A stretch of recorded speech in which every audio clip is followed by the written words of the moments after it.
Good morning, children. Welcome back to our math session. Today's topic is Introduction Part 3 of Chapter 5 Data Handling. In this topic, we are introducing frequency distribution table and tally marks. With that, we are doing try these questions of page number 72. Okay, so let we start. Next point is frequency distribution table.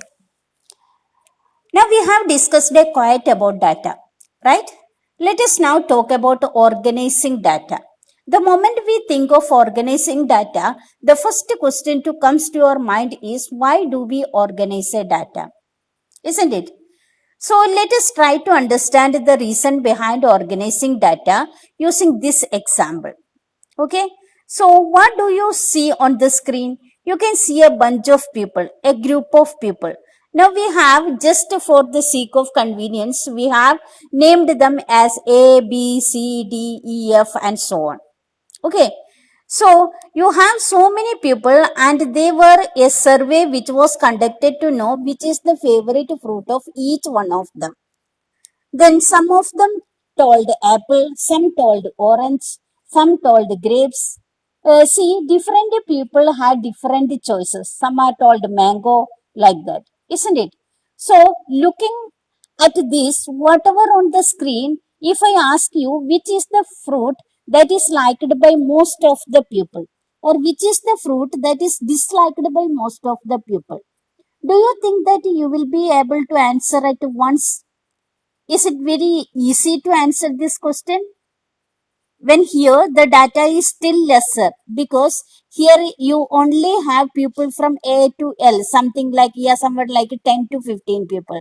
Now, if instead of these 10 to 15 people, you might have a bigger group, you might have a 500 group people, and all of them telling a specific fruit as their favorite. So, how would you decide? I mean, that is difficult, isn't it? Why is it difficult? Because the data that we see on the screen right now is all messed up and disordered, yeah, unorganized, right?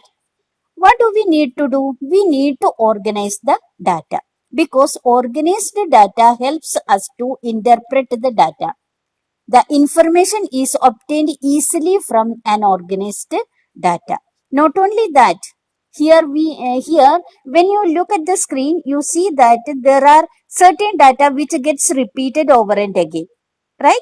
For example, apple. The favorite fruit apple is apple. Apple is not only the favorite fruits for A, it is favorite fruit for D. It is also favorite fruit for D, isn't it? And J and L. So there are multiple people who said that apple is their favorite fruit.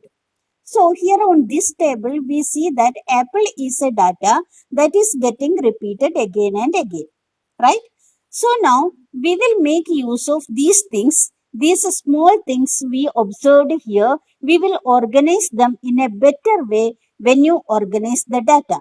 So here we talk about a frequency distribution table. So that's a bigger name. You might be thinking that it's a bigger concept as well, but this concept is pretty simple. In fact, this concept is make up our task simple. Understood? So this is the table that we had names of people and their favorite fruits. Fine. Now I say that there are certain data which gets repeated over and again, and the number of times any particular data gets repeated is called its frequency. So, for example, if you talk about the frequency, so for example, we talk about the frequency or the number of times apple is getting repeated. What would be the frequency of apple? It could be 5 because it is getting repeated 5 times. So now we prepare a frequency distribution table. Now, as the name suggested, this would give the frequency of every data, that is the number of times any particular data or any particular entry occurs. isn't it? So here, when you look at the names of the fruits, there are certain fruits out of which even if maybe 200 people, but a lot of them said that the same fruit is their favorite to all of them, isn't it? So what do you do is you note down the names of all the fruits that exist in that table. So here in this table, you just have four fruits: apple, orange, grapes, and mango. Isn't it? And when you look at the frequency of apple is basically the uh, number of people who likes apple, isn't it? That's the frequency, right? A likes apple, D likes apple. So the number of times apple getting repeated means that these many people said that their favorite fruits is apple. So that's how you have noted down a frequency, and this table is known as a frequency distribution table, because this table gives you the frequency of each entry, and here the entries are apple, orange, grapes, and mango. Now, if I ask you to tell me which is the fruit that is liked by most of the people, looking at this frequency distribution table, do you think that you will be able to answer me at once? Of course, because quickly looking at this table, you can see that apple has the maximum number of frequency, and therefore apple is liked by most of the people, isn't it? Similarly, mango has the minimum frequency, that is it is disliked by most of the people, or it is liked by few of them.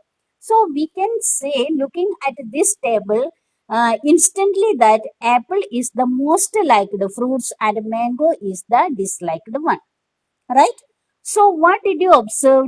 Now, what different did we do? We just created a new table, but this new table is more organized than the previous one, right? In the previous table, we had it was like an unmanaged table where the same fruit is getting repeated over and again. So we are not able to understand which is occurring more number of times and which is occurring lesser number of times. But now when we make this frequency distribution table, we clearly see that how many times a particular entry gets repeated. So this is the concept of organizing data. Clear? So whenever we talk about organizing data, the first thing that we do is make a FDT. FDT means that is frequency distribution table. Clear? So it will clear the analyzing of data. Okay.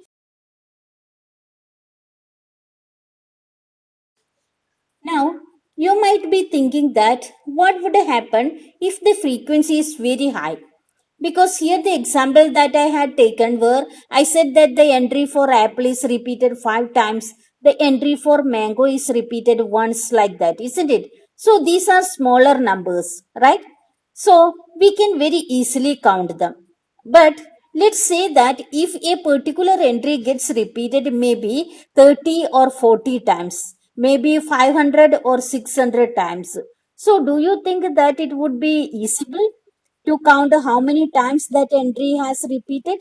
Not really, because that would become a tedious task, isn't it? Yeah, difficult task. That again become a difficult task, right? But our aim is to simplify the task. Yeah, our aim is to simplify the entire data so that it can be easily interpreted, isn't it? So what do we do? So here we introduce a new concept of tally marks. Now what is tally marks?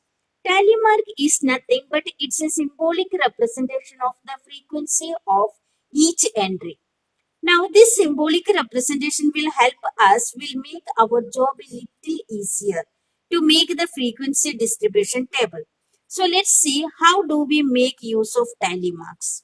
Now, a tally marks word we do is we keep, yeah, we do the same frequency distribution table that we just back, we introduced an additional column of tally marks.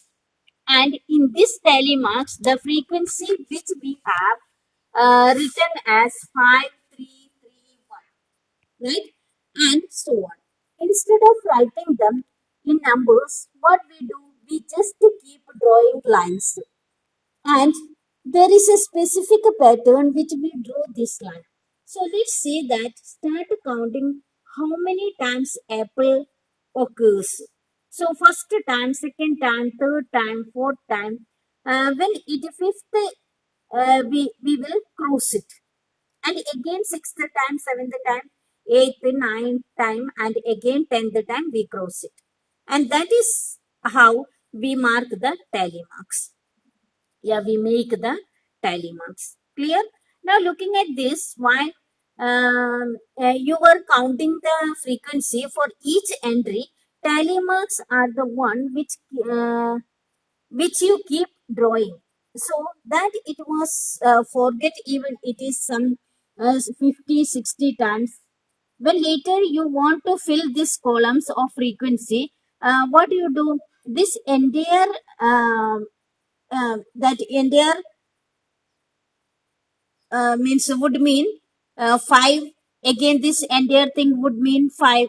5, this would mean 3. So this is basically 5 plus 5 plus 3, that is equal to 13, means it's a group of 5. 4 line, right? Yeah, straight line and one cross, then it will make as a group of 5. Like that, 3 groups are there, means a 2 group of 5 and 3 straight lines. So that means 5 plus 5 plus 3, that is equal to 13. So 13 would be the frequency. So the concept of tally marks is basically that when you count the frequency, when you count how many things, yeah, how many times the particular entry get repeated. Now it is here it is 3, 4 or 5 times. Then it is pretty easy. But it goes becomes larger, goes to 20, 30 or so on. In that case, counting it have become difficult, isn't it? So that is why we make a draw this tally marks, and then later you can count the tally marks and then you can enter the frequency for that particular entry. Right? So in this way, tally marks can make our job of counting the frequency little bit easier and simpler, isn't it?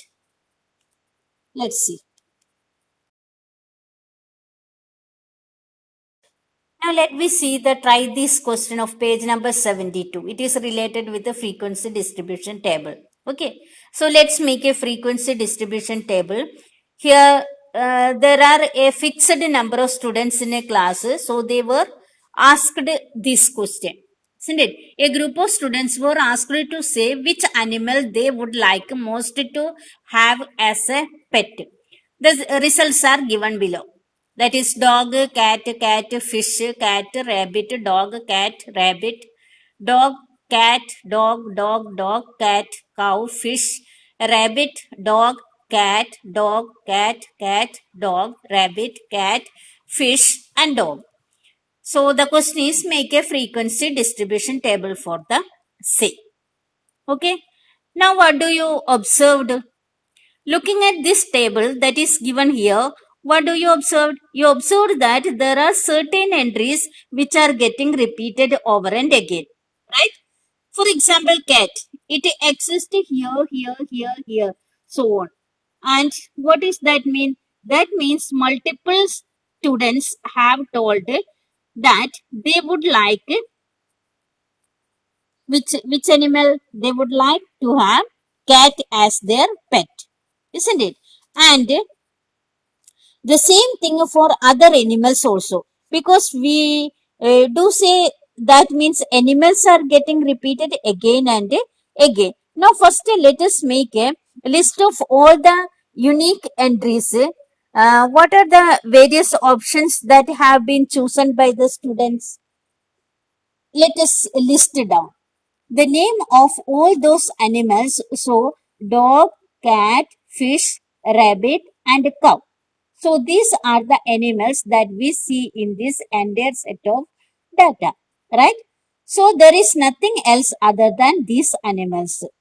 Fine. Now, actually knowing this, what do we need to do? In order to make a frequency distribution table, we need to find how many times each of these entries get repeated. Now, when you look at this huge set of data, it is very difficult to directly count the frequency. So, what we do? We first write the tally marks, right? So let's say the second column is tally marks. Now let's talk about a dog. The first entry is a dog. Again, seventh entry is a dog. Again, 10th, 12th, 13th, 14th, also dog, and so on. Isn't it? Similarly, do it for cat. Count and enter the tally marks. For fish, rabbit, and cow, also do the same process. Okay. So for all these, as we keep counting, once you have drawn all the lines, now it is very easy to find out their frequency because one set of the line is nothing but 5. So count accordingly. So for dog, 5 plus 5, that is 10. Similarly, cat also 5 plus 5, that is 10. Fish it is 3. Rabbit it is 4. And cow is 1. So this is how we made a frequency distribution table. Total number of animals also you have to count, that is 28. Clear? Okay. This session we are winding up here. Okay. So thank you.